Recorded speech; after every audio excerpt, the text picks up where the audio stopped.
down to the small, I'm going to scale down here to the smaller time frames and show you what the setup actually looks like with a precision entry. So we'll be able to go through and do that here in just a second. Okay, so sells down to 950, and then we're going to keep the show on the road.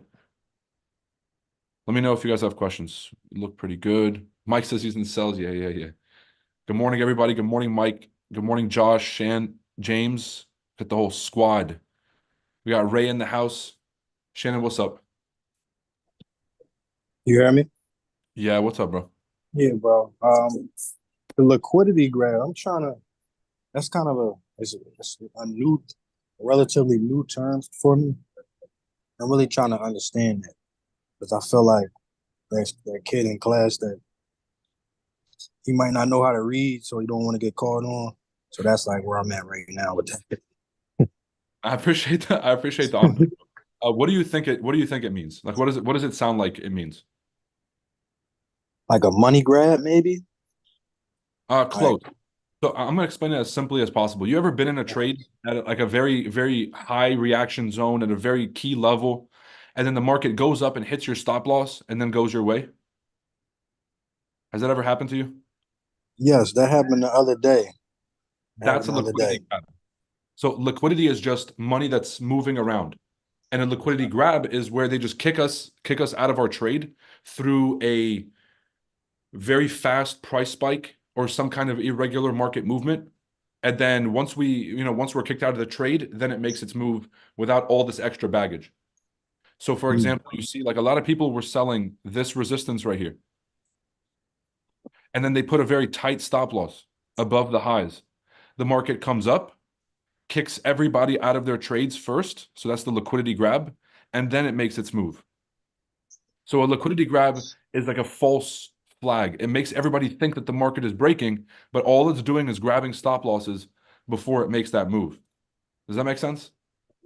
And Yeah, so it's making sense. always like this is where you want to be paying attention to liquidity grabs is at areas of support resistance or supply and demand.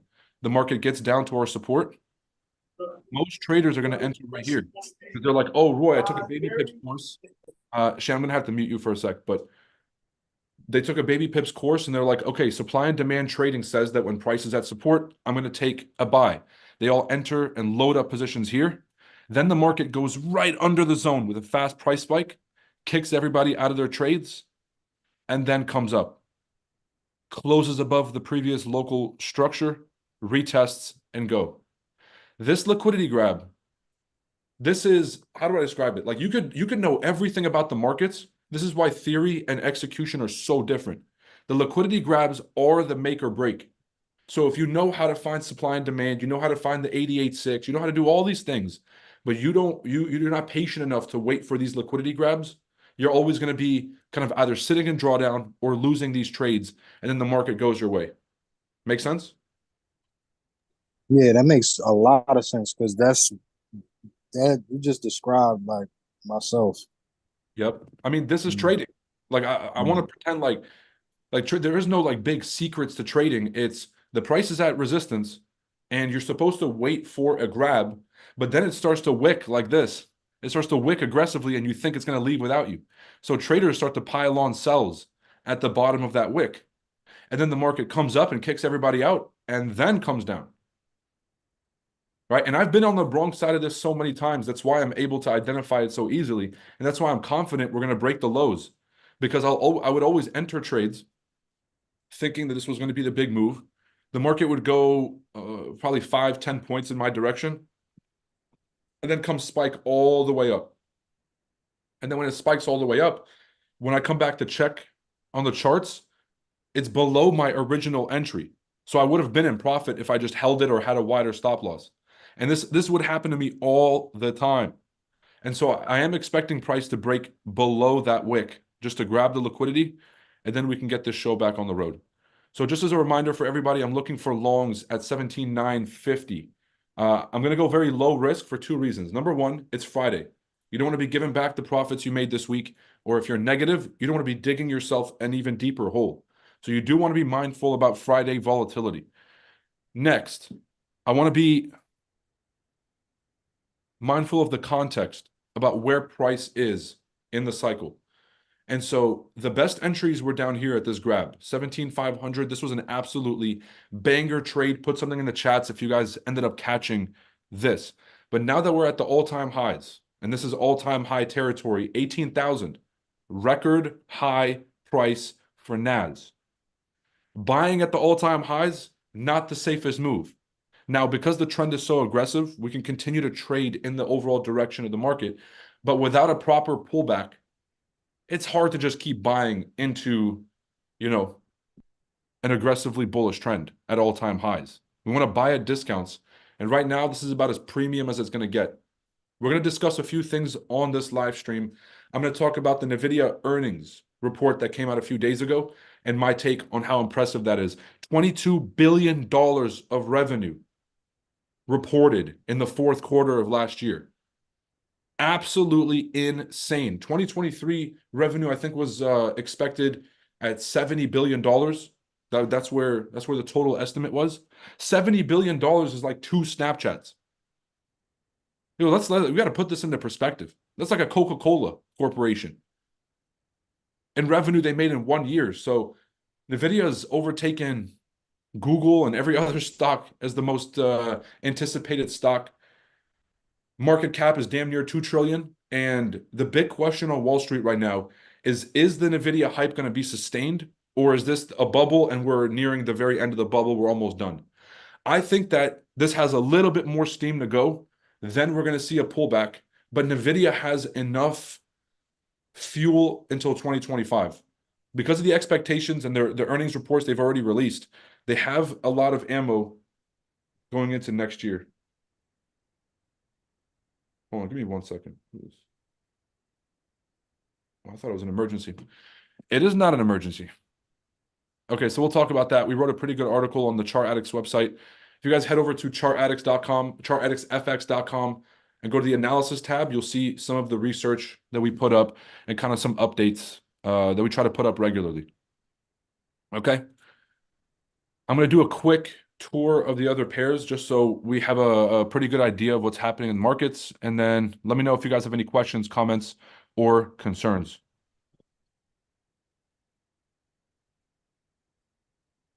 All right, Giovanni says, blow up that like button. Go ahead and hit full margin the like button if you guys find this useful, if you guys take anything away from this stream. We got Biggie Smalls, Carlos, Garden Scientist. Okay. Felix, Vincent, Giovanni, good morning, everybody on the YouTube. And of course, we have the Chart Addicts members live here on Zoom. Getting to it. US 30. This is disgusting. This is disgusting. This is just treacherous. All right. Let's take a look at the DXY real quick. DXY, beautiful, beautiful pullback inside the range and closure above. I want to see a continuation to the upside. Magnets, the magnet indicator standing strong, has not wavered.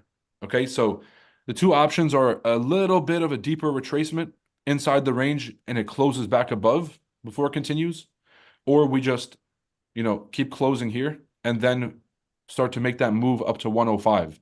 So still bearish on gold, still bearish on GU, still bearish on EU, and still bullish on USD JPY. All right. Bitcoin correction coming soon. I'm expecting Bitcoin to go from 50K down to about 45. I don't know what's going to happen after 45. I would like to see price just kind of consolidate here until the halving in April. However, what I want and what's going to happen are completely different. I think that we can expect a 45,000 price for the retracement, and then we can get a continuation for Bitcoin. So I do see a pullback right now from this aggressive buying pressure that we've been seeing.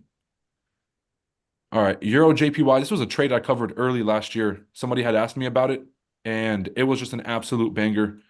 For my masterclass folks, we got phase 1, phase 2, and then phase 3. And this is the daily on Euro JPY. So model works on everything and anything. The gold trade from 1995 is absolutely slapping, and I am seeing this inverted head and shoulders form for now. So I'm a little bit conflicted on gold because we already hit that 2032 target. That was basically the first target that we were looking at. Even though I'm still bullish on the DXY, which would make this bearish, from a technicals perspective, I think that gold has a little bit more room to the upside. So this one's a little bit conflicting for me because if we just go off the DXY, then this thing should be continuing to the downside. So I don't know. I think the currency correlation matters more to me than just the pattern, obviously. So I'm gonna trust that gold still, it still has some downside pressure in it, but I can't ignore this inverted head and shoulders. This is a tough one. Now, remove everything.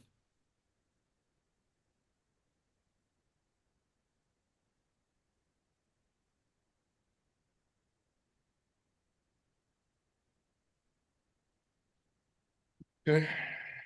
Okay, okay, okay.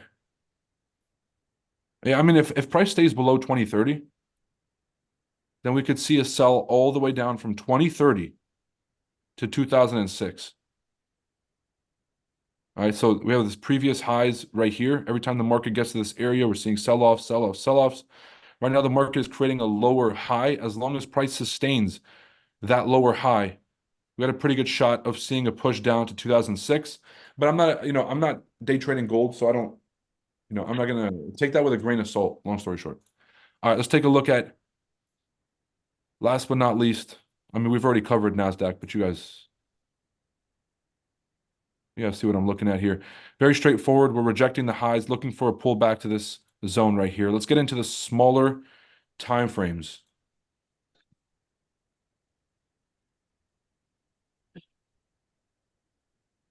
Come on, where's my session ranges? And whoever has their mic unmuted, if you guys could please mute your mic. Morning, George. Morning, Josh.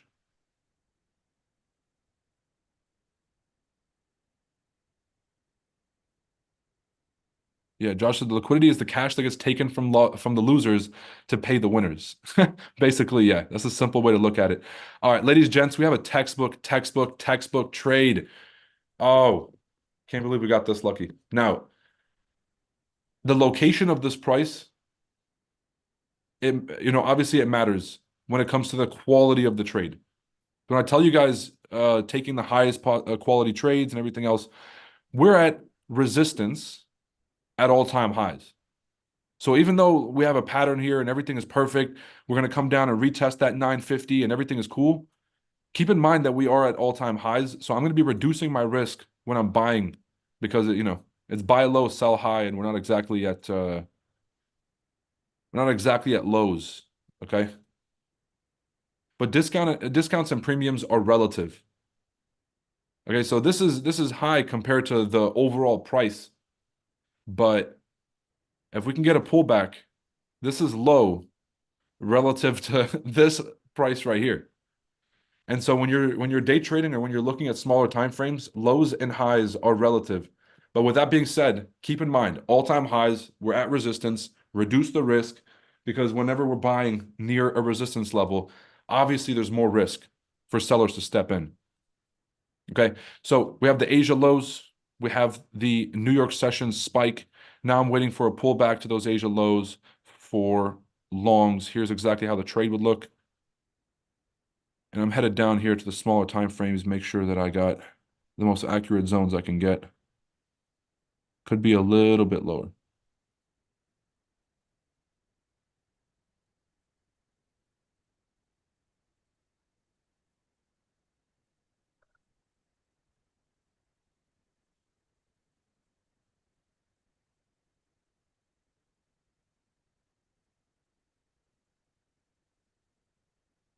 Okay, okay, okay.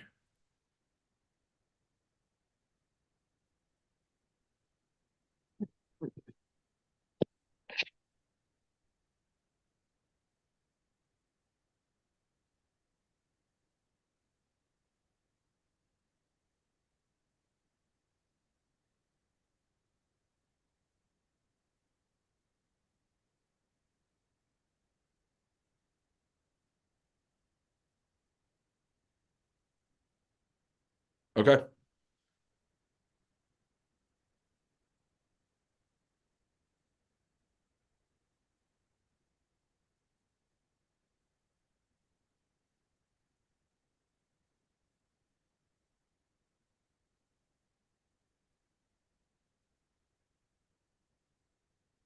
All right, so here's what I'm expecting. Price comes down to entry, consolidates, liquidity grab, retest, and go.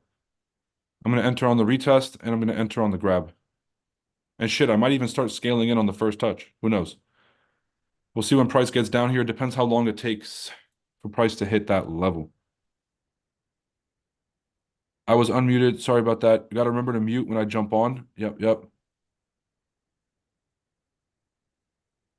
Yeah, there's this function here where I mute everybody, but then folks can't unmute or do anything. And the point of being on the Zoom is that you guys can interact and unmute and ask questions, but it has to be done like kind of in a respectful way because a lot of folks just have hella background noise. And it's like, people at home trying to listen, and it's just a bunch of people crying and screaming and yelling in the back. So that's why if we keep it organized, the whole beauty of being in the VIP group chat is that you guys can send in your markups, we can review them. You can send in your trade ideas. You can send in a screenshot of your MT4 for review. You can unmute and ask questions if just let me know in the chat and I can unmute you. So that's why we keep it organized. We can keep that kind of thing going. All right, let's talk about NVIDIA real quick while we wait for price to get to entry. Okay, so in case you guys don't know, NVIDIA is one of the largest corporations in the world at this point. They're a chip manufacturer. No, I'm not talking about potato chips. I'm talking about the brain of every computing device that we use. So computers, smart cars, phones, basically most electronic devices need chips as the kind of their central brain, the central memory and power and control of all these electronic devices. These chips are incredibly difficult to make. They have, some of these chips have 30,000 small parts, and there's not a lot of competition in chip manufacturing because it was historically dominated by a few companies, especially those out in East Asia, Taiwan, and a few others. But since COVID, the US has been trying to establish semiconductor independence and also chip manufacturing independence. Meaning that if this is the biggest thing in the world where AI and smart cars and everything else is going to be the future, chips are going to be the highest demand commodity to be able to run that whole system. And so NVIDIA had two advantages here. They had the first mover advantage. So they were one of the first to really take this serious and been working on it for a while. They have a proprietary technology. And so their main kind of computing chip, their GPUs are the most well, now I would say the most dominant. There are better examples out there, but they have been able to reach scale and they've been able to commoditize it in a way that nobody else has. Now, because of that, NVIDIA's reached the highest market cap out of any company in the NASDAQ, beating Google earnings and Apple and Meta. So the big question, this is honestly, I was talking to a few folks that work in professional investments. They told me that the NVIDIA earnings report was one of the most important earnings releases that we've seen probably in the past 2-3 years. This was going to tell us whether the AI hype was a bubble and whether it's all coming to an end, or whether this is the start of the new technology revolution that's going to power American innovation for the next 10 years. Does America have a future by being a world leader and a dominant leader in technology? Or is this just a giant hype and we're going to have to pick up the pieces? And so the earnings release from NVIDIA showed us that number one, the hype is very real. Number two, this has a lot more room to go. And number three, this is going to be something that, like, whenever you introduce AI, you're not talking about 10% productivity improvements. You're not talking about 50% productivity improvements. You are talking about 10x, 50x productivity. And so a lot of people think it's absurd that NVIDIA is getting this valuation, but I don't think they understand how impactful AI is going to be. And so some folks are underestimating the power of the future. I'm very optimistic about American innovation and American capitalistic endeavors. And I think that America's always been a leader since the Industrial Revolution in the 1900s to the tech revolution in the 2000s to the second tech revolution in '08. And then now, of course, the fourth technological revolution, which is artificial intelligence. And I think America will lead the way in this front. And I think that productivity is going to go through the roof. So we're going to talk about the exact numbers here. $22 billion in just one quarter. What? That doesn't even make sense. Do you guys understand what that even means? I'm going to show you some companies that are worth 22 billion, and they're some of the largest brands in the world. Let's do that real quick. NASDAQ top 10.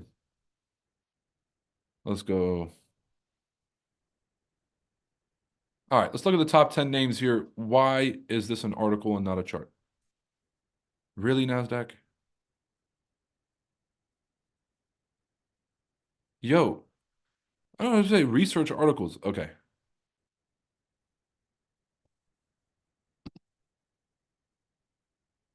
Come on.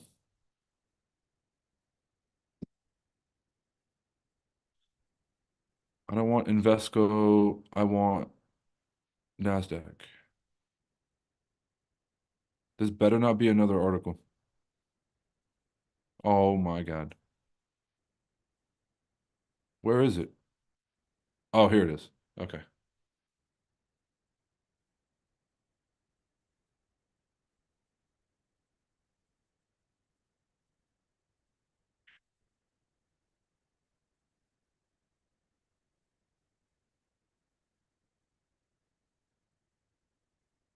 Huh. So Nvidia is still fourth on the weighting.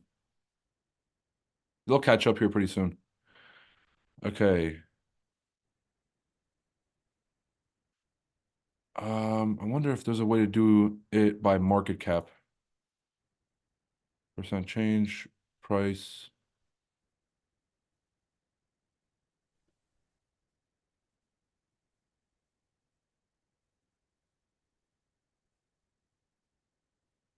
Um, by market cap.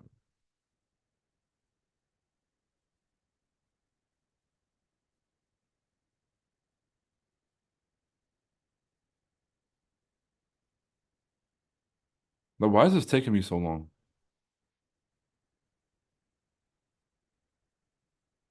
Is live updates? Live updates. Okay, should be live. All right, awesome stuff. Well, Nvidia's not even up here. So, then why are these in alphabetical order? What is wrong with these people, man? Who the fuck would want the top 100 names in why would I need them in alphabetical order? Why would that even make sense? Oh, they're not. This is just random. Apple, Alphabet, Amazon, Broadcom, Costco, these just happen to be in order of market cap and alphabet. What the fuck does that even mean?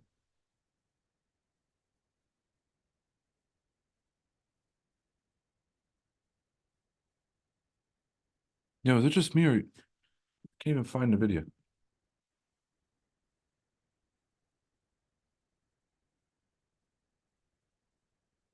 Okay, here we go. Okay. So Nvidia's market cap as of 2/23. Okay, yeah, this is a live update. Okay, 1.67 trillion euros. Okay, so Facebook's been around since God knows how long. It's the largest, one of the largest consumer platforms in the world, with over a couple billion people on that platform. Their market cap is 1.2 billion euros. Nvidia hit 1.67 billion, or sorry, trillion, with a big T. Microsoft is sitting at damn near 3 trillion euros, which is honestly unbelievable. So just for reference, let's find some companies that are worth 20 billion. Let me find some 20 billion companies right here. So just in the last 3 months of last year, just in the last 3 months, Nvidia made more money than Warner Brothers is worth in revenue. They made their entire net worth. You guys know when a rapper says, like he gets a chain and he's talking about, oh, I'm wearing your net worth on my neck, right? As a flex to another rapper. Say, I'm wearing your net worth on my neck. Everything that you've worked hard to achieve up until this point in your life and your existence, I'm wearing around as a decoration. That's NVIDIA. They said, "Oh, Warner Brothers, 100 years of movie history and changing lives and creating stories and unforgettable experiences." Yeah, nice. Computer chips, right? Walgreens. How many of you have stepped inside of a Walgreens? I've never bought an Nvidia chip. I've walked inside of a Walgreens. I've bought a Walgreens card, right?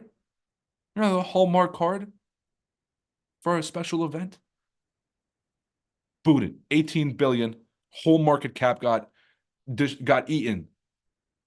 Nvidia made more than Walgreens and Warner Brothers just in the last quarter. Let me see what else we got here.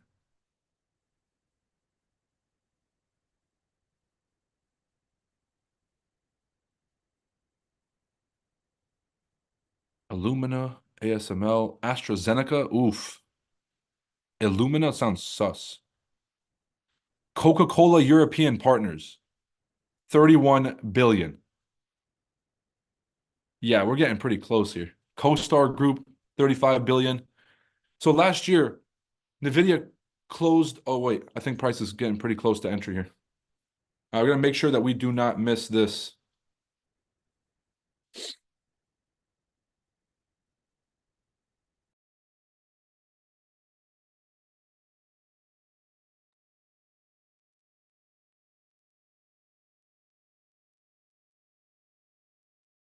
Okay. Let me see. So that represented a 22% increase from the previous quarter, but a 265% increase from the same time last year. So this has clearly reached the level of, of hype. 27% increase. Yeah, so the revenue reached an impressive $60.9 billion for the fiscal year ending in 2024, which I think is about the first month of January. I think it's October to the first month of January, technically was that fiscal year. Okay, let me see. The stock price jumped 760 or 765%. And then here's the thing. So in 2025, their first quarter projections are supposed to be 24 billion. Okay, so they just reported 21 billion dollars in this quarter, and they're on a track to keep growing every month. And so what I think they're doing is setting their expectations very low. So when the real numbers comes out, they smash the expectations and the market them through overperformance. Okay, so if they set the bar high for themselves and they don't reach their target, the market's going to go, damn, they're not doing as well as they thought. Maybe the hype is over. If you keep setting low bars and just smashing them, everyone's going to think that you're a genius. And so that's what a lot of companies do is they set low expectations, knock them out the water, and the market rewards them for it. All right. I'm getting ready to buy here pretty soon, everybody. I'm getting ready to buy pretty soon.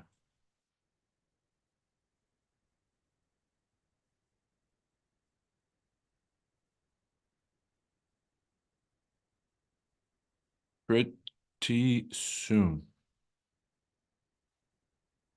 How many people you guys think are getting in early right here? And I wouldn't even say this is early. There's still a chance because you guys can see this. We broke the highs, came back to retest, have the liquidity grab rejection. This thing could go, but I imagine I fall for that, right? Get in right here. Everybody piles in. Market starts going up a little bit, smashes down to our entry. People have tight stop losses and whatnot. Their stop loss becomes our entry. And just like that, ladies and gentlemen, that's how we do it. If you've made money with the live streams, drop a like if you haven't yet. What's your bias on the DXY? We hit on the DXY early. Said, you're funny, bro. Thank you, thank you, thank you. You guys know I'm a fucking comedian, right? So I'm funny? Like funny how? Like I amuse you? Graphic processors is their focus. The future is display. Yeah, I mean, we'll see. Like everybody, like Amazon's consumer business, kind of the online selling platform was supposed to be the biggest hit. And then their third-party seller platform started to take over as their biggest kind of the biggest money play. And then AWS, the Amazon Web Services, their cloud computing platform, which was a subdivision of Amazon, became their largest money hub. They signed a contract with the CIA, and then Andy Jassy, the CEO of AWS, becomes the CEO of Amazon when Bezos steps down. So you never really know what core product is going to be that big winner. And that's why you just have to curate all the different products. Like you don't really, if you guys ever start a business, you got to understand that you'll have, let's say, your front-facing business, you'll have your core things, but then you'll have some of these side things that you do as maybe a complementary service to what you're doing, or some kind of vertical integration. So the people who are making the chips, for example, a vertical integration would be, investing in the mining companies that have the cobalt, the lithium, investing in the manufacturing plants that process the raw materials into batteries, owning the supply chain, kind of some of the shipping routes so that you have your own. And so that's an example of vertical integration. So the truth is, you never really know what the big winner is going to be because the market will decide. Like if you asked at the time when AWS was starting to get their traction, Amazon was still using Oracle for their cloud servers because the scale of Amazon couldn't be managed on AWS yet. And so it's like nobody really expected AWS to be this behemoth. And then eventually, yeah, AWS became, the top competitor. CIA signed a deal with them. And once you sign a deal with the government, like Elon with NASA or Bezos with the CIA, you're locked in now. You can't fail. You're too big to fail. So I think NVIDIA's got a very bright future. I think that the computing, like the actual graphics cards, are going to be the first advantage, but they see that market competition is going to come up. The cost to produce GPUs is going to start to go down. And so I think that they're already thinking about the next play, which is how can we power all of these large language models like ChatGPT and Gemini and Grok. And so I think they're going to be providing the cloud services or some kind of computing service or some kind of database service for, those large language models, which is a very competitive business for them to be in. Let's be real, that's the future. People, we're living in the future. You don't want, everybody here should just do me a favor and do yourself a favor. Your kids are going to ask you one day what you were doing. And ideally, because ideally you guys are raising competent children. Ideally, one day they ask you, hey, Pops, what were you doing? Or hey, Moms, what were you doing during the AI revolution? I don't mean AI revolution like the robots taking over. I mean the AI revolution from when the AI stocks are taken over. Because I used to ask once I started to learn more about markets, I started to ask my parents, like, what were you doing during the Apple IPO? Like, what were you doing during the Microsoft era where it was blowing up? And like, people just didn't know. But they were still living on magazines. You still had to use the Dewey Decimal System to check a book out the library. Now we have all this information. And so the excuse that they gave me of, but nobody fucking knew. Like, we're just going to work and trying to make a living. I get it. But today you don't have that excuse. If you're on this live stream, you're one of the privileged few in the world that has access to levels of information that nobody else does. And so if you guys are looking at this emerging sector of of AI and cloud computing and database storage and GPUs, and you're not looking to make money or to find some kind of opportunity here, you're missing out big time. So do some research, make sure that you guys are not asleep at the wheel, and you'll thank yourself in the future. So will your family. You'll be like, wow, thanks, Pop Pop, for not having your head in the sand and fucking missing the biggest opportunity of a lifetime. Right?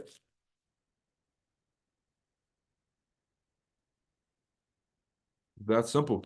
The difference between the people that have it easy in life, where you made some good decisions, at a certain time, and you're just getting paid for it for a long time, like investing in the right stocks or just those kinds of good decisions, versus the folks that are like, life is always hard and they're out to get me, and the system is broken and all this type shit. It comes from the people who missed the opportunity. You'll never hear the guy that invested in Microsoft early being like, oh, the stock market's broken. Right? It's never the person that bought the early shares that's complaining. It's always the person that missed out. Oh, it was a hype, it was a bubble the whole time, I never believed it. We got right? So scared money don't make money. And then when there's a massive historic opportunity, like a third or fourth technological revolution. If you miss out on this, it's gonna, there's gonna be tons of opportunity here. Now there will be risk and losses, of course, but it's like self-driving cars. If I asked you what are the biggest who are the biggest industry winners in the self-driving car revolution, everybody would say Tesla. And then some of you guys might mention Rivian and some other companies, but everybody knows Tesla. So if I was looking to invest in electric cars, I'll just buy the industry leader. And then obviously, the next 3 to 5 names, you don't know who's going to really take off. Maybe Ask Jeeves and Yahoo Finance and Bing looked very attractive. Where the fuck are they now? Yahoo's still kind of around. Ask Jeeves and Bing, come on. I mean, maybe Bing is still around. Who fucking knows, right? So everyone thought those were like nobody could overtake them, and they did. And so this guessing, everyone thought that Cisco and IBM would be the giants forever. Then Microsoft stepped in. Everyone thought nobody would ever be able to step toe to toe with Microsoft, and they were just going to be like what Google is today. Nope. Steve Jobs pulled up and fucking put them on skates. And then everyone was like, okay, well, no one's ever going to build a bigger consumer brand than Apple. Jeff Bezos, good morning. Right? So if you're gonna sit here and play the guessing game of who's gonna be the biggest, whatever, buy the industry leader, grab the next 3 to 5 names that have potential, and then don't try to play God. Don't try to guess the future. Allow the market to do its job. This is not financial advice. Please consult a licensed financial professional. I'm just a guy. Do you live stream every day? I try to. We used to live stream every single morning. I'm trying to get back into it, but testing out the waters here. Testing out the water. I'm being more selfish this year, protecting my mental peace, my account, and my time. But I do love being on these streams, depending on the day, depending on how people, depending on the vibe. So I'm going to try to stream as often as I can, ideally every single day. Am I in a trade yet? Not yet. I'm waiting for my entry right here at 970. So I just want to see price come down to hit the zone. Maybe go through it first, but I'm going to start to scale in at 970. And then as the market dips down a little bit, I'm going to enter another position. Okay, so I'm going to enter a third of my trade at 970 and then 2/3 of my trade at the break under. Okay. Let this thing play out. Okay, everybody listen up. This is actually very, very crucial. Jerome Powell. Are you guys listening? Put something in the chat if you're listening. I'm gonna make sure nobody missing this. This is crazy. Put a 1 in the chat if you guys are paying attention. This is big. All right, everyone's awake. Okay, good. You guys would not believe what Jerome Powell said. All right, yesterday, Jerome Powell gets on stage, grabs the microphone, makes an announcement. He says, head over to fxsummit2024.com to grab your discounted tickets to the FX Summit Conference, the most anticipated conference of the year for traders, investors, and entrepreneurs. Crazy. Hit the link in the description to grab your tickets. That was good, right? Bro, you had people out with a pen and paper waiting to go. Yeah. I was rock solid. This is called perfect timing, by the way.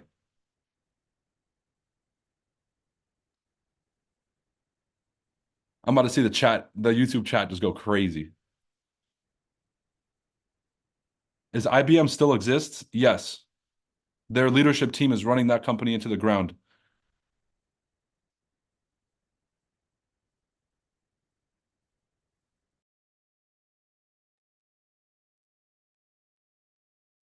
Josh said, I got my notepad ready. Shit.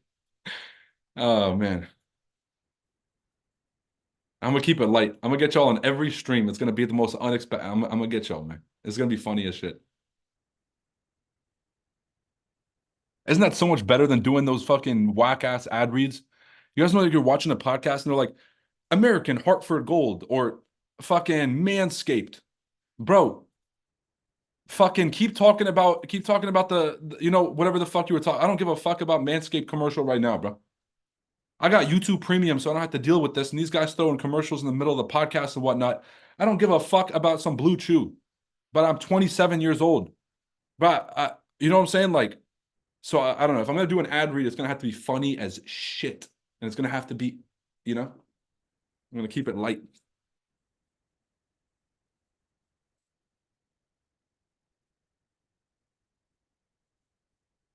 American Hartford Gold. I was fucking taken over. Do you think price will go below the demand before going up? Tell us why you are entering the trade, please. Because that's why. I'll give you three main reasons without giving away too much. Number one, I trade with the trend, and the trend is bullish. Number two, there's no reason for me to think that the market has turned around because the trend is my friend until it ends, and it hasn't ended yet. Okay, so if price holds this support, I will buy it. And then third, every fundamental reason I just told you with NVIDIA, which is one of the biggest market leaders, I think NVIDIA saw, I might be wrong on this, but I think NVIDIA saw $250 billion of new invested money since their earnings release. That shit was 2 days ago. $250 billion in market cap in 2 fucking days. Excuse my language. That's unbelievable. So if you look at the fundamental factors of how much money is being invested into technology stocks, the market is betting on a continuation of this hype, of this cycle. So the fundamentals are all pointing towards more upside. Now, Fed meeting minutes also released the other day, and that was another confirmation that the Fed wasn't exactly saying that they were, ready for rate cuts, but we can expect a May or a June rate cut for sure at this pace. So no March cuts, but May and June definitely on the table. The economy is looking stable with labor. The labor market is still healthy, so folks still have jobs. Inflation slowly starting to come down. The rate of inflation growth is coming down, but inflation itself is still elevated. So that's like one thing the Fed still has to deal with. GDP is decent enough. At least we're growing. We're not going backwards. What else? Consumer demand is good. There's been a little bit of pressure taken off the credit markets, and so folks kind of have more credit available, which should give more ammo to consumer sentiment and overall spending. So yeah, I mean, all the fundamentals are pointing towards more upside. There's really no emergencies here, and the technicals are pointing towards upside. So I'd say those are all the major reasons to just keep buying. Roy, starting a futures prop firm is the move now. Jump in before the wave. Position yourself before the big wave, like Jeff Bezos says. I just switched from FX to trading MGC futures professional. 100%. Is it that baldy on rip on Manscaped? Fuck you, dude. All right. Scott, I agree. And it's not like we don't see these plays. At the end of the day, I don't want to kind of hype myself up, but I feel I'm one of the most connected people in this industry because we have both the institutional connections and the connections with all the leaders of some of these top 10 names for the broker side and the prop firm side. And I understand what the next plays are. The next plays are not a futures prop firm. It's going to be these kind of independent trading platforms, DX trades and Trade Locker and the type. And so that's what, we were kind of considering starting. The futures firms, we wouldn't start one unless it's regulated. And starting a US regulated firm does not sound attractive to me.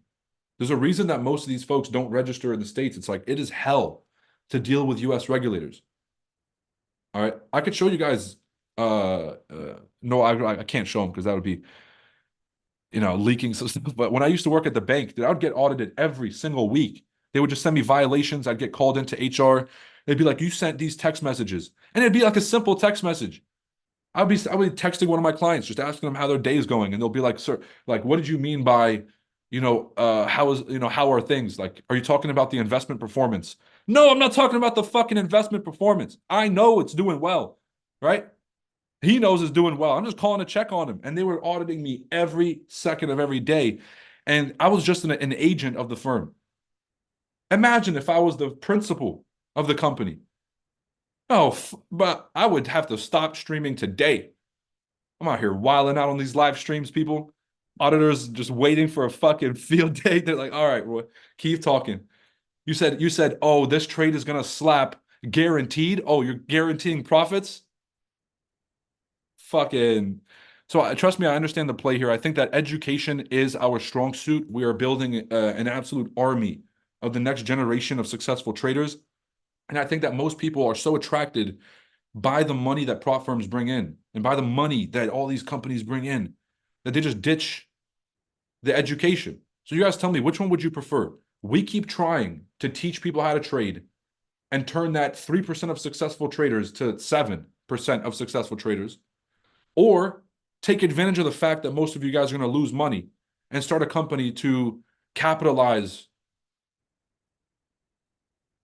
on on y'all losing money. Which one would you prefer? Right? Because if that was a choice that we were trying to make, we would have started a prop firm a long time ago. We had offers way before this thing started to pop off. Same with the brokers, same with these funds, same with EAs. We have been offered every one of these opportunities first. And I came from traditional finance. I have a US license to be a broker dealer. I understand the regulatory environment here. I'd rather eat glass, right? Fucking, once I want to say 35 or above, the idea of starting the hedge fund and the brokerage and everything else makes a ton of sense. But it's a long-term commitment. This whole idea of buying supercars and doing all this stuff, traveling and all this shit. I mean, if y'all invest money in my hedge fund, do you guys want to see me splurging on supercars and always traveling and always moving around? No. You want to see me finding opportunities, right? You guys get a financial advisor, he pulls up in a nice ass car, run.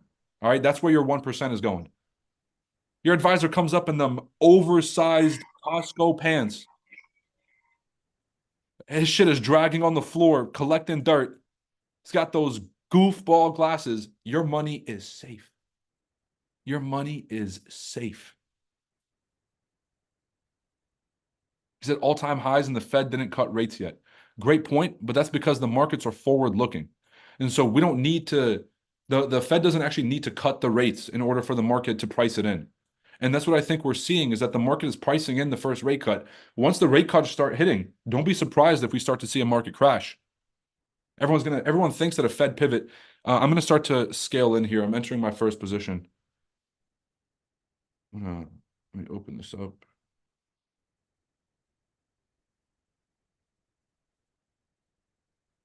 Okay. And who here has been using DX trades? Give me your take real quick.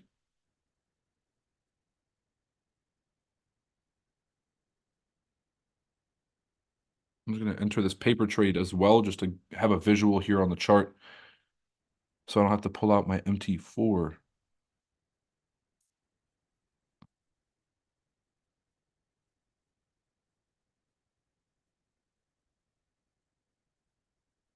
Who here has used DX trades, and give me your overall take.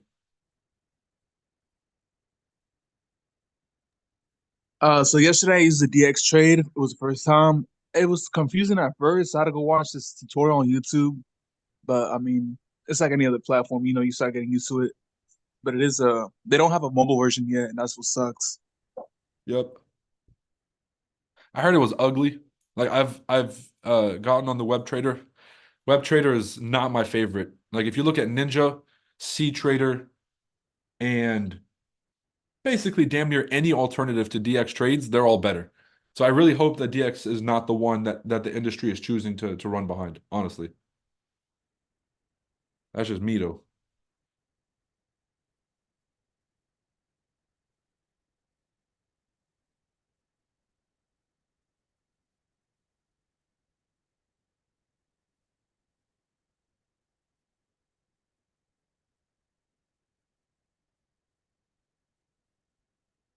No, but in all honesty, we dropped a post on the FX Summit Instagram page. If you guys want a chance to win free VIP tickets for you and your friends, go and tag 3 friends in that Instagram post.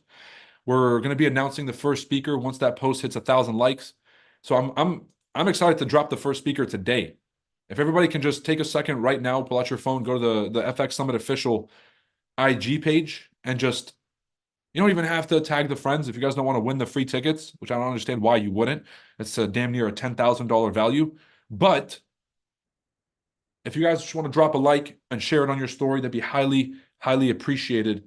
You got to get that thing to 1,000 likes, drop that first opening speaker, and then start to drop, because we've been piling on speakers and exhibitors and brands. I'm excited to start dropping all the names, but we got to get through the first opening speaker first so we can kind of let everybody know who's coming. And the sooner we get there, the better. So if you guys could do that, that'd be highly, highly appreciated.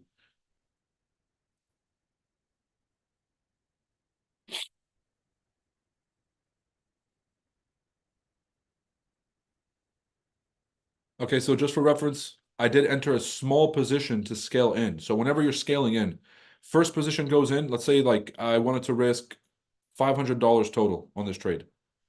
What I'd do is I would risk about 200 on the first trade.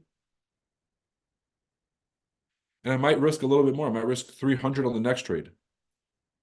And so either way, whatever split you decide to go with, that first entry is always going to be smaller. Like if you're going to use a 1.0, for example, at just this top entry, what I do is put the 0.3 right here.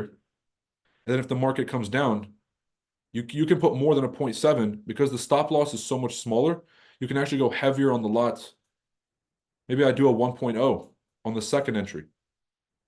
And so because I was able to reduce, if you take the average of both stop losses, so for here, this is 70, 78. And then let's say the market dips down and this is 40. The average between those two numbers is 78 plus 40, which is 118, divided by 2, which is 59, I think. Okay, so the average is 59 pips. So at first, it's 78. So whatever lot size you would have to use for 78 points, for a standard lot, that'd be $780. When we can reduce the average stop loss down to 59, I can still use that same lot, and that'd be $590 instead of 780. You guys see how that works?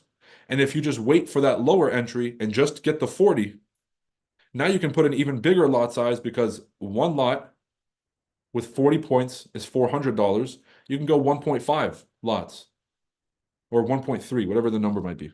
Okay, so entry, stop loss, R&R, big key. People say that wick entries don't matter, but it depends like what they don't matter. It depends on what they don't matter for.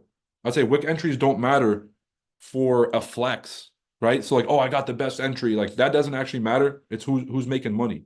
But wick entries do matter if you're looking at risk and reward, right?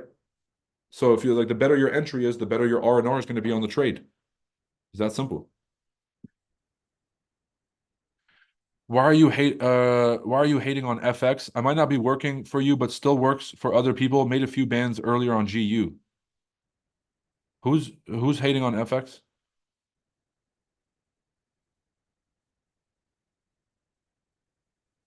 I trade directly on TradingView with Take Profit Trader through Trade of 8. FX is getting lost in the tumbleweeds. Time to pivot quick. FX is not getting lost in the tumbleweeds. People are getting lost in the tumbleweeds. It's your job to stay focused. It's just like the elections this year. All right. So like be like, oh, the election, like the political system is just going crazy. Like, no, it's always been a fucking shit show. And it's up to us to be able to see the truth from the noise. All right. I'm using Trade Locker and I love it. I'm a fan of Trade Locker. I'm not against it. Now, some of the brokers that were partnered with the platform were having issues, but any of these platforms are going to have issues at first. You guys got to understand this. Like, whenever you're innovating, it's going to be tough. Been using DX trades, nothing crazy. Def stay away from their charts. They are bugged. Yeah. Not mobile. I just got to carry my laptop around. Oh, that sucks. Roy, I'm like the only one who trades micro gold futures. Would be cool if you trade it too. It's legit. Yeah, I mean, good for you. More power to you. I'm going to stick to what's making me money. I've been working my ass off to perfect a strategy and to build my self-discipline and emotionality. to be able to trade this strategy, not only, you know, consistently, but also do it live and do it with pressure, put my money and reputation on the line, and then also have the pressure of being, public about it. Consistency is key. Strategy hopping just for the sake of doing it, hell no, that's not me. And I would encourage everybody to stick to one thing long enough to have it work for you. All right, so tons of things happening in the markets. Highly recommend you guys go and check out the early bird tickets. Early bird tickets. As soon as we announce the first opening speaker, tickets are going to go to full price. So this is the most anticipated conference of the year for traders. Once we reach 5,000 attendees for the FX Summit conference, we will officially be the largest trading conference in the world. We're already the largest trading conference for retail traders to connect. So it's like a social conference. We're the first of its kind and obviously the largest of its kind. But after this year, when we hit 5,000 attendees, we will be the largest trading conference, period. And I'm not talking about the institutional or the B2B conferences. Some of those, they do get a crazy amount of attendees, but none of them are for traders to come and connect. It's all for institutions to kind of just, backroom deals and whatnot. So this is going to be a chance for everyone to get inspired by meeting a lot of successful folks, to learn, obviously, connect with other traders who are on the same journey and kind of get that. Like anybody who's come to the summit, give me your take. How important is it to get around a bunch of people? Like for me, there's a feeling of isolation when you're trading because most people in your life might not understand the problems you're going through. And you kind of feel like you're in this journey by yourself and no one really understands what you're doing. But then you get around thousands of traders that are doing the same thing as you, and it renews your confidence to be like, dude, I'm not alone in this shit. Like we're all going through these problems. Everyone's dealing with similar issues. And I feel like that element is very impactful. Then there's the inspiration by just seeing folks like, yeah, you see it on Instagram and you have your doubts and once you see stuff in real life, your brain stretches in a way that your imagination pushes in a way that never pushes back. And of course, the value is unmatched. We've put up a ton of the recordings on YouTube already for you guys to check out and get a taste of what those panels look like. But the list of guests is absolutely nuts for this year. Highly recommend you guys grab your tickets before prices go up to get that discount. So I'm literally on hotspot carrying my laptop around. I get that. Same here, Roy. Thanks for the stream. Have a great weekend. Right back at you, Gabe. Max, I saw your text, bro. We're gonna be in touch, but I got so much shit on my plate. As soon as I'm done with the stream, I have 3 back-to-backs. So Max, I appreciate it. Appreciate the patience, my dude. I'm gonna get back to you ASAP. All right, this is like watching grass grow. You guys get the deal. Let me see. Where are my posts?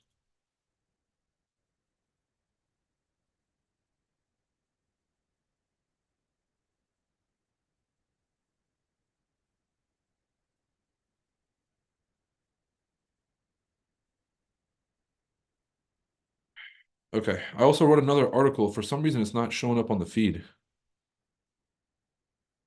Oh, I gotta pin this. Okay. So this is basically a rundown of what happened at the Fed meeting minutes in case you guys want to review. This is also available on our website. Hit the analysis tab. It's all free. There's no paywall to get this info. Basically, they just reiterated that interest rates are at their peak, which is another reason why the markets are so bullish. It's like they don't even have to cut rates. Just the fact that we're at the end of the tightening cycle and that's not going to get worse shows that we're nearing the end and we're nearing the Fed pivot, which has got the market excited. They did obviously reiterate the fact that they're not going to cut rates prematurely. That's why the expectation of a March rate cut is starting to, it's starting to look very, very unlikely. But they also mentioned that May and June, it's on the table. So there's that sort of hope that the market is banking on. Inflation target, obviously, 2% inflation. They're still talking about that. Because inflation is still stuck above that 3%, and like I always make the fat loss analogy, like the first 30 pounds, it might be easy, but that last 10, that last 5, oof, that last 5 gets hard, right? And so it's the same thing with inflation. Getting it down from 9% to 3% took a year. You got it done. 5% interest rates. That's all it took. But getting it from 3% to 2%, I think it's going to take us the same amount of time that it took us to get from 9 to 3. So it's going to take some time. And if the Fed is banking on inflation coming down to start cutting rates, we might not see a rate cut this year. Straight up, maybe until the end of the year. Risk of overly restrictive policy. So they're obviously trying to battle these two things. Premature rate cuts. So if they cut too soon, inflation comes back. It's like stopping chemotherapy too early. You're like, all right, let's just get off. You haven't really gotten rid of the issue. It's going to come back in full force and be harder to deal with the second time around without emergency measures. Then the same thing with being overly restrictive. So if you're doing too much chemo, that could be more destructive than the cancer itself. And so they're trying to find this perfect balance. And guys, there is not a playbook for this. There ain't a playbook for this without crashing the economy. If they could just crash the economy, send people home from work, get people in food lines for a little bit, have corporations and companies go under, have banks basically lose money on the loans that they gave to these companies. If they were willing to do that, if they were able to do that, we would solve all problems at the same time. But they're trying to find this delicate balance about not being too restrictive so the economy can still grow, not being, not being too loose so inflation doesn't resurge, and then finding a middle ground so we don't go into a recession. This is that soft landing Goldilocks scenario that Jerome Powell was pushing before. And I mean, it's still possible. It's still on the table. The economy's stable here. Stalled inflation progress. This is basically like right now, the biggest fear is stagflation. So stagflation is a concept where you have inflation and then little to no growth. So the economy is stagnant. Inflation is when the economy is growing and prices are going up. Deflation is prices are coming down and typically there's a slowdown in economic conditions. And stagflation is the economy is not moving, it's not making progress, but prices are still going up. That's not good. So we want to get GDP moving at a reasonable enough rate to keep, consumer sentiment going, to keep really just to keep the economic balance going. America does need to grow its GDP in order to service the large amount of debt we have. And so we have to grow. But if we grow too fast, inflation comes back up. That's the Fed's dilemma. And funny enough, it's not even funny. Relevant enough, I wrote an article last year called The Fed's Dilemma. And I did a video about it on YouTube. And this is like when I write articles, I'm not doing it for the day. The NVIDIA article, that was more of like a daily news kind of thing. But when I write those kind of longer term articles, it really is a longer term approach.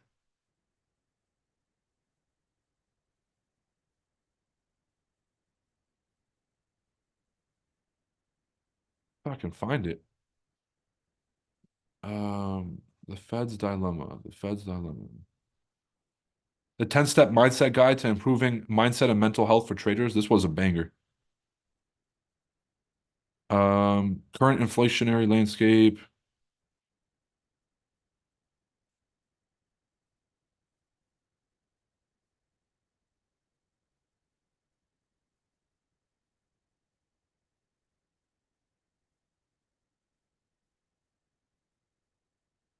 Huh.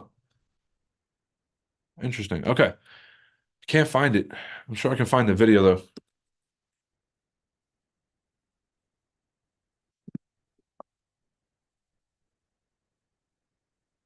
All right, the Fed's Dilemma 1 year ago. Here we go.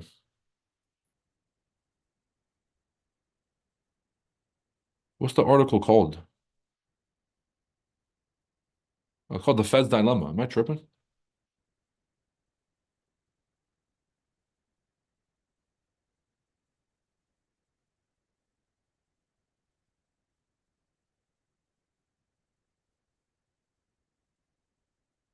Oh, here it is.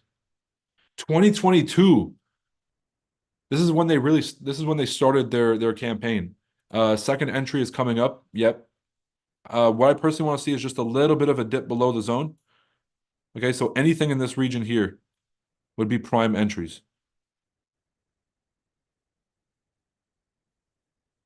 Got a beautiful break right there. We can go as low as 920.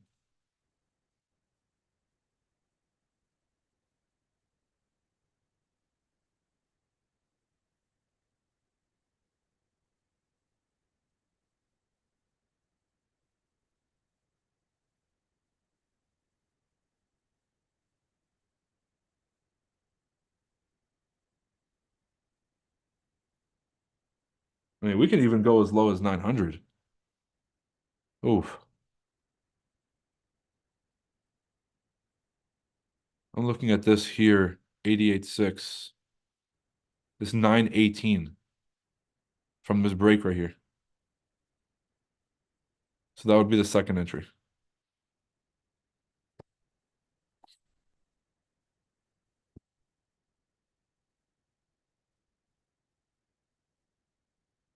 Same target.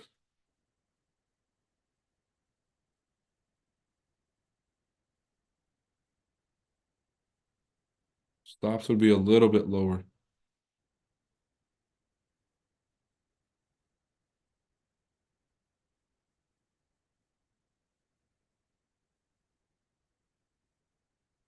Six to one R&R is crazy.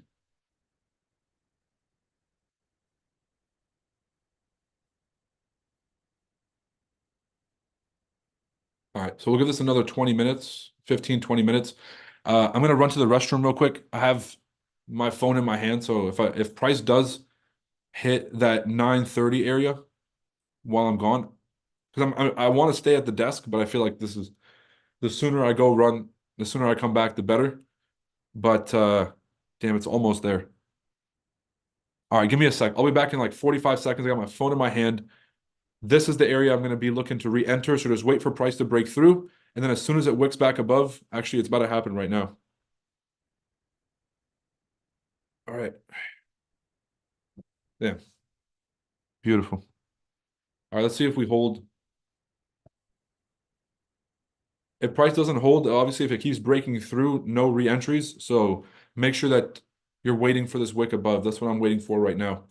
I want to see that rejection back above. I'm also going to move my stop loss for the original trade. I'm going to move it below this region right here. Oh, no, it's going to be maybe about 100 points-ish. I'm going to move it below this wick. So below 885. Let me just adjust it on my phone real quick. You see, we see this wick above the second entry. I'm going to enter a second trade.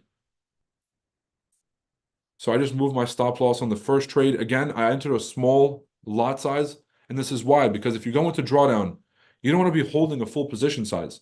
Like that's unbearable to be holding drawdown on a full position, you know, right as you enter the trade. So the first trade is always smaller.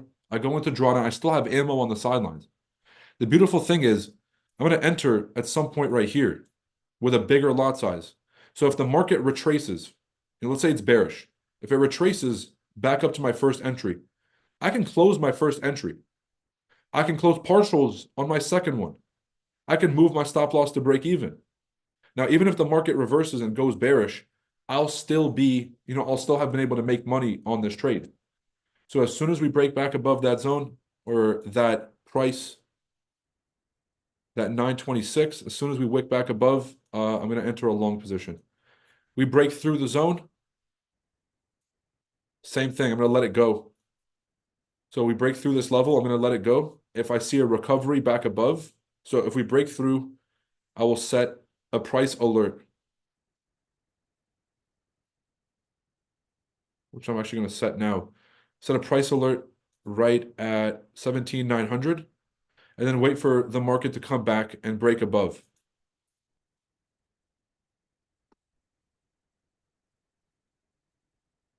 All right, so no second entry yet. No second entry yet.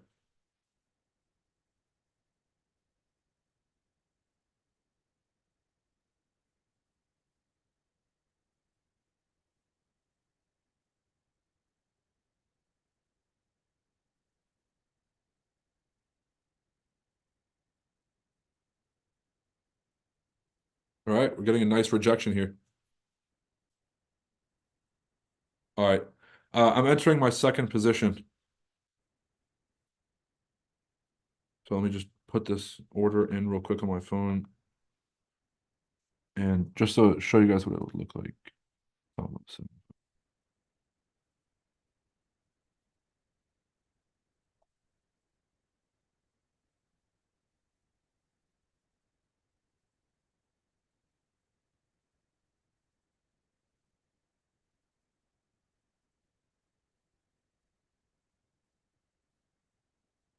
All right. Stop loss 8.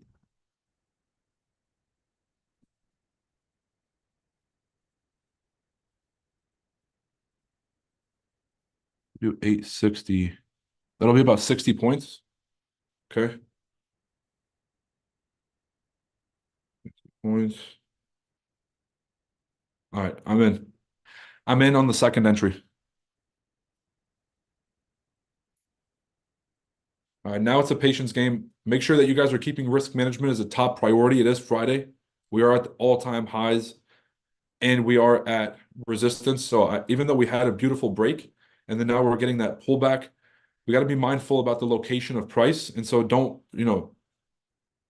there is no one, right? So don't be loading up on these trades as if this is going to be like a Hail Mary kind of situation. It's another trade. Use proper risk management. Keep that in check. And now it's just a patience game. Once you plant the seed, you got to let the natural forces do their thing. Nothing we can do at this point. So I'm going to run to the bathroom real quick. Hopefully I don't come back to a stop loss hit. Let me know if you guys have any questions. Put them in the chat box on the live stream.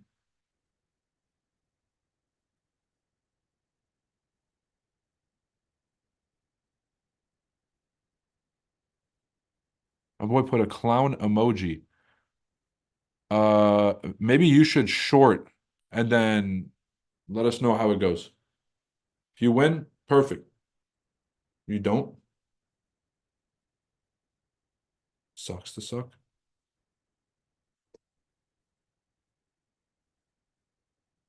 Oof, this does look like it's got some room to the downside though. Higher time frames. Yeah, it might dip a little like way through this zone. It might dip way through and then come back above. I see this area right here on the 1 hour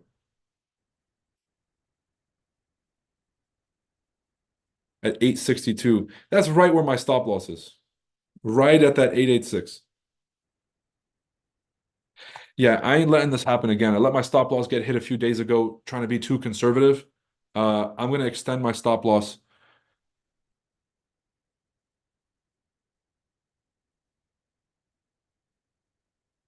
Uh, it's about 90. Ugh.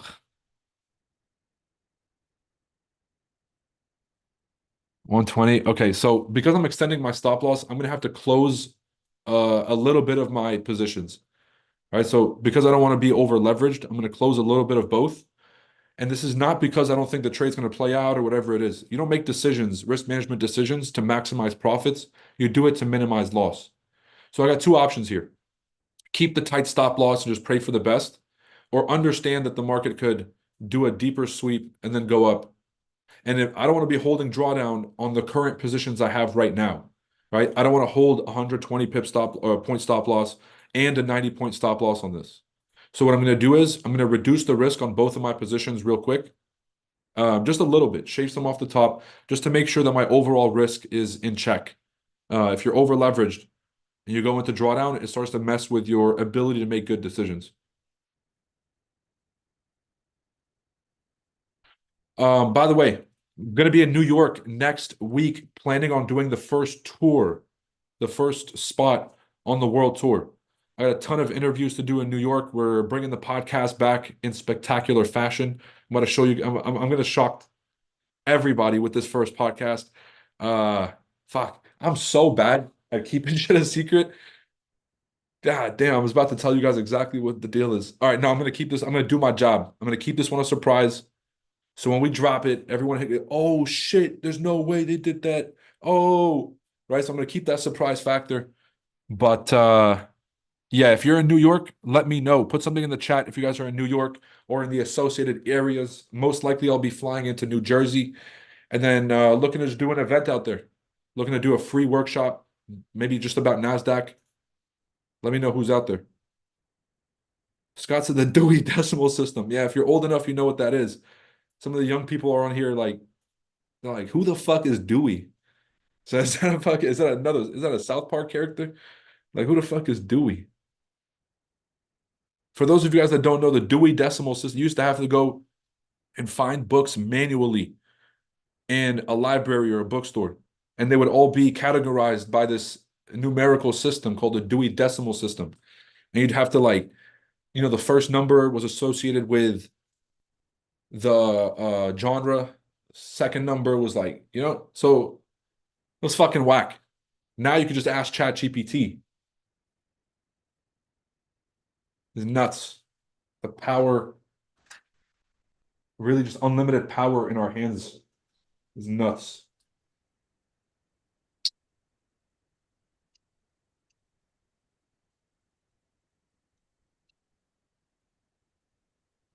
Oof. We might see this Friday liquidity. We might see this Friday release. We've been pumping, pumping, pumping. This might be the end of the week retracement. I'm still hopeful. But let's just say I'm glad I reduced my risk on these trades. And the alert is hitting.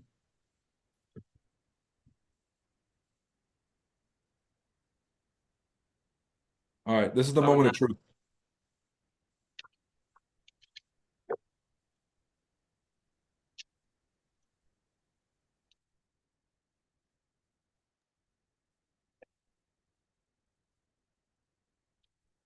I'm in Jersey. We'll see you next week. Chris said I'll see you there. Awesome.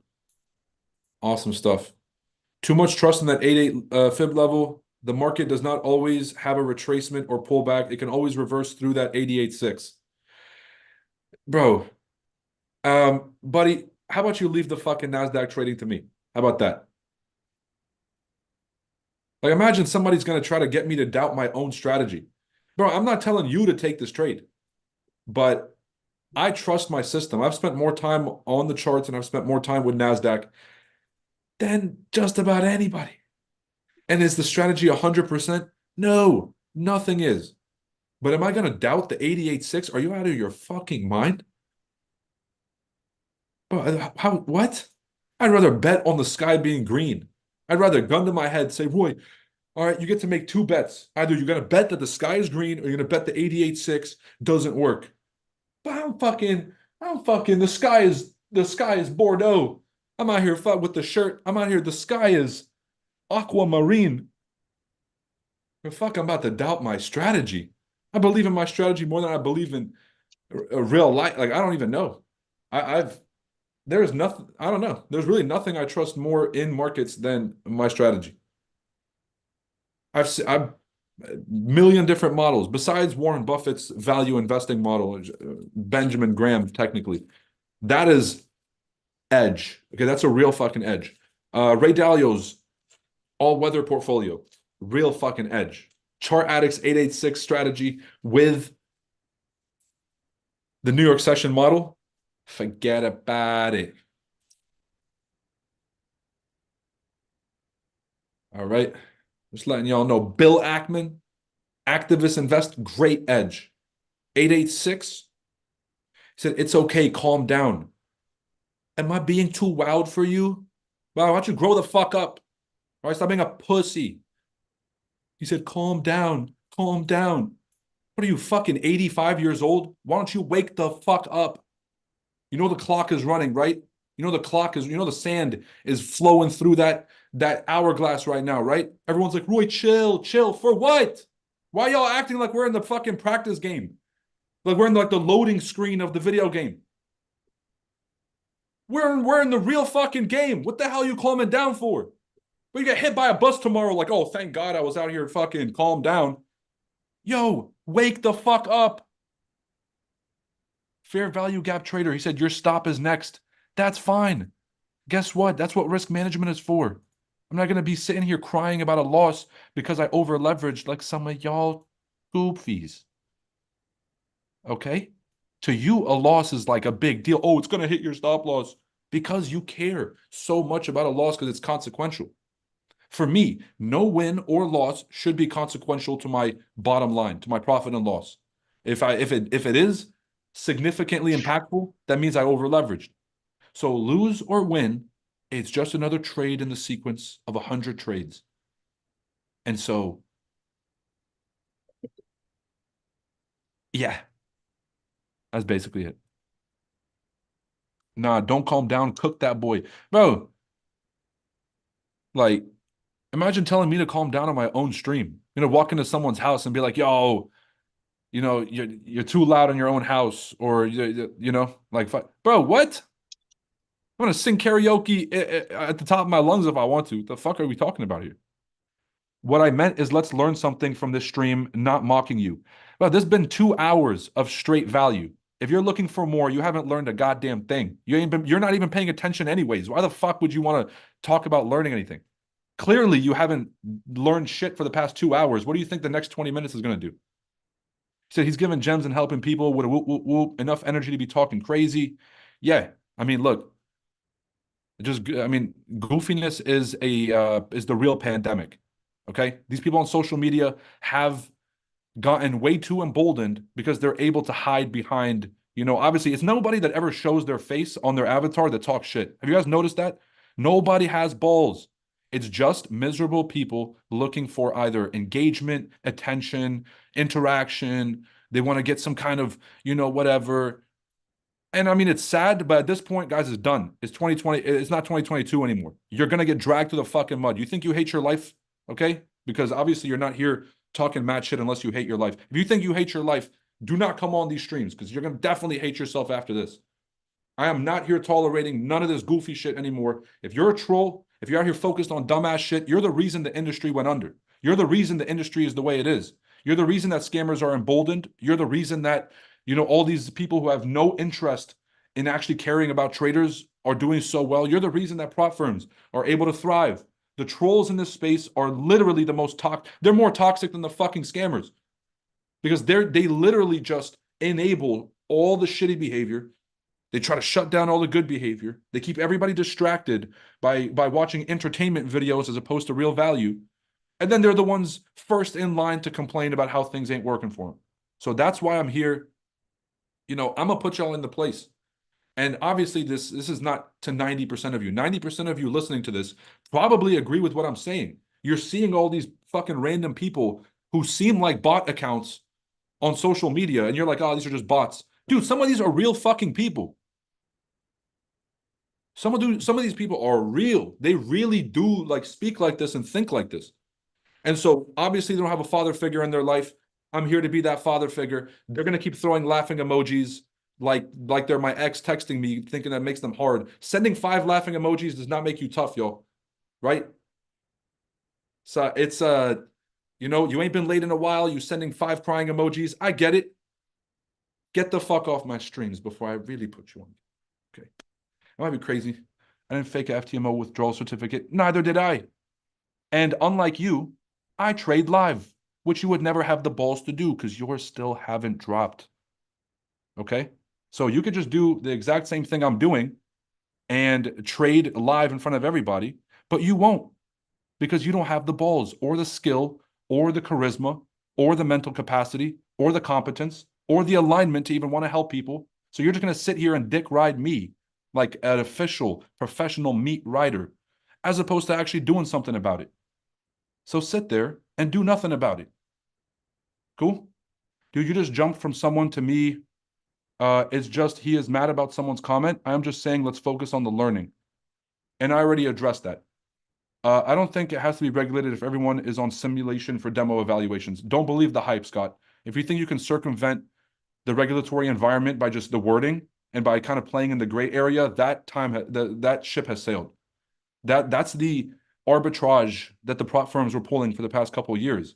But it doesn't matter. It's like the service providers were the ones who got attacked first. MetaQuotes got attacked, not the platform itself. You see? Your mentality is strong and you exude the quality of pro trader. My wins and losses inconsequential. That's a life-changing tip that can change the trajectory of anyone's journey. Thanks for that. It changed my life. So hopefully it can do the same for you. And I'm glad you were able to catch that because everybody else seems to be focused on Roy's being mean and Roy said some shit like they're fucking 11 years old.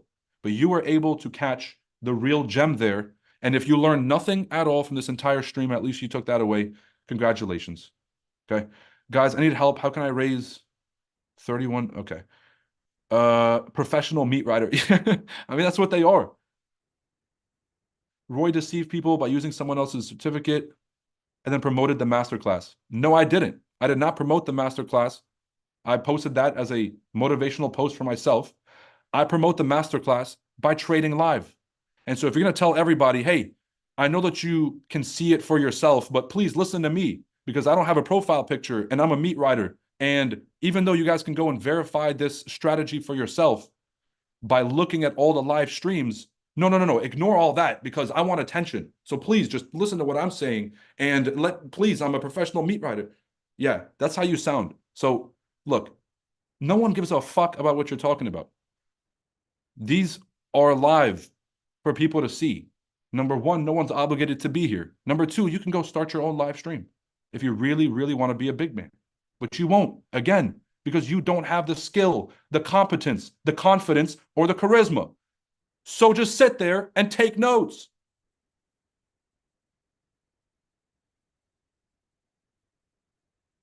And we're in profits.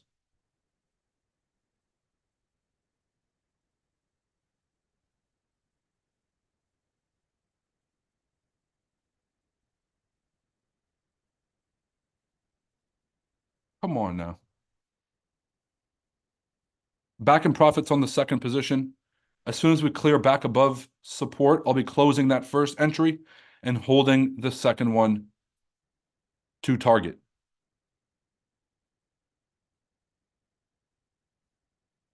He said, tell Focus to drop the Addy. But you think these social media trolls would ever say anything like this in real life? I have never heard one piece of negativity said to me. There was a guy that tried to sneak into the summit. That's the guy that took down my Instagram account. And he tried to, they have this company where they'll steal influential people's account, they'll take it down, and then they'll charge you to get it back. And this individual was doing this to a lot of people in the industry right around the first summit. And he had the balls to show up, right? Saw him in person. Big fucking dude. Turned into a puddle. Turned into a fucking puddle in person. Everybody has all this on social media. Like, guys, it's a fucking screen. It's like RuneScape. It's like Call of Duty. People are saying the wildest shit. Imagine people had to answer for the dumb shit they say on social media. Imagine how much less there would be of these keyboard warriors. But of course they won't. They will not. So that's why I just don't give a fuck anymore about the social media shit. It's like, all right, if I hear it in real life, I'm going to take it into consideration for sure. But if you don't have the balls to say it in real life, you don't actually care. You just want attention. And in that case, like, go start a fucking, I don't know. You want to be anonymous? Go start a Club Penguin or something. Can you teach me how fibs work? Buddy, this dude is just said, who let bro cook? Nobody. Because nobody can tell me what to do or not to do. That is freedom, my friend. I'm working on my own accord. And God did.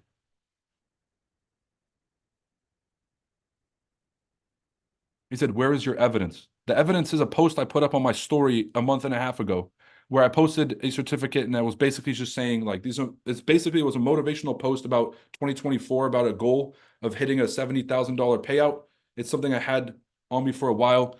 Did not promote anything, didn't tag chart addicts. It was on my personal page. 40 people saw it. I took it down. And then obviously, you guys know I've been beefing with a few people in the industry, kind of calling them out on their shit. They took that, built a rumor around it that I was trying to deceive people to push some kind of class or some shit. And they've been running with that ever since to try to get attention. I looked at all their pages. When they mention me, their videos are getting a shit ton of views. When they go and actually just do whatever they're supposed to do, zero traction. So every like 2-3 weeks, they'll come up with another video just to get some more views on their page. Professional meat eaters. But it's okay because We'll see how this year goes. All right. By the end of this year, we'll see who has the last laugh. It's all fun and games until like you realize that there's work being done in real life.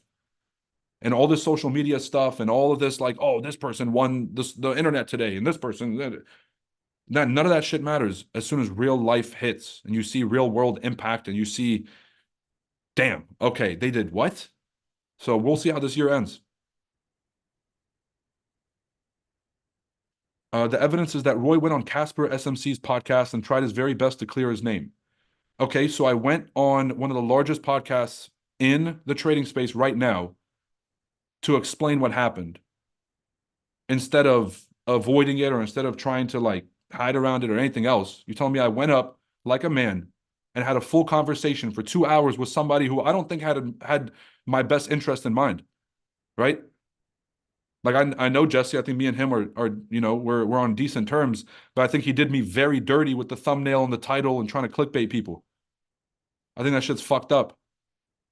Now, have I done that in the past with my podcast, talking about Mamba FX exposed? And the whole video wasn't talking about exposed. It was a real podcast, but we used it to kind of draw traffic. So, have I done that in the past and I regretted it? I had conversations. Mamba called me and he was like, yo, why are you doing me like that? Yes. So did I have that one coming? I guess. But did I show up like a man and explain myself? Fuck yeah. That's what you're supposed to do. You fucked up. You take accountability. It was a stupid thing, but it wasn't malicious. So yeah, is it embarrassing? Am I going to go out here and have to explain myself and all this dumb shit? Yes, but I'd rather be embarrassed than anybody try to insinuate that I had bad intentions. Now, I'm out here giving out free trade ideas for bad intentions. This is fucking Giovanni gets it, bro. You can't convince people, bro. They want to hate. They want to hate. But at least, I mean, at the end of the day, bro, they can say whatever the fuck they want. When we all turned off the phones, yesterday was a 3-hour phone outage. For some of y'all, that was probably the best time of your life. Those 3 hours were probably the best time of your existence. You want to know why? Because once you turn off that phone, you realize that there's a whole fucking none of that shit matters.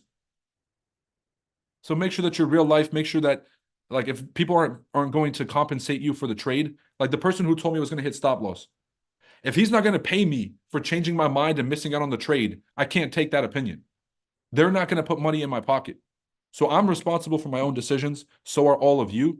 You're responsible for your own decisions, right? So if someone's not going to pay you if you miss the trade or pay you if you lose a trade, don't take their fucking advice. It's that simple. All right. Pretty close to that first entry. I'm sitting a couple points below. We're going to wait for it to clear above. And then I'm going to close that first entry. I could close it now. We're pretty close. But I'm going to give this thing a shot to play out. I think we'll see one more touch of, let me see, what is this? 9:30. But it's already 11:30 a.m. Ladies and gentlemen, I got to hop off. It's been a long stream. Happy and safe trading. Make sure you guys do not give back your profits. If you want to close your first entry, you can do so right now. You should be in profit. I'm in profits because I entered my larger position here and a small position here. Price is sitting in between both of them. So I am in profits on just overall. I'm negative a little bit on this one, positive on this one. So I can close both out and cancel them out, or I can just close my original position, reduce my risk, and then hold this better entry for the day. All right. So those are my options. Personally, I'm just going to hold these things through. I reduced my risk, which made me kind of comfortable with where the trade was sitting. And now we'll see how this thing rolls. All right. Happy, safe trading, everybody. Take it easy. Oh, wait, hit like and subscribe, and then fxsummit2024.com. Make sure to grab your tickets to the largest and most anticipated conference of the year for traders. Peace. All right, CA members,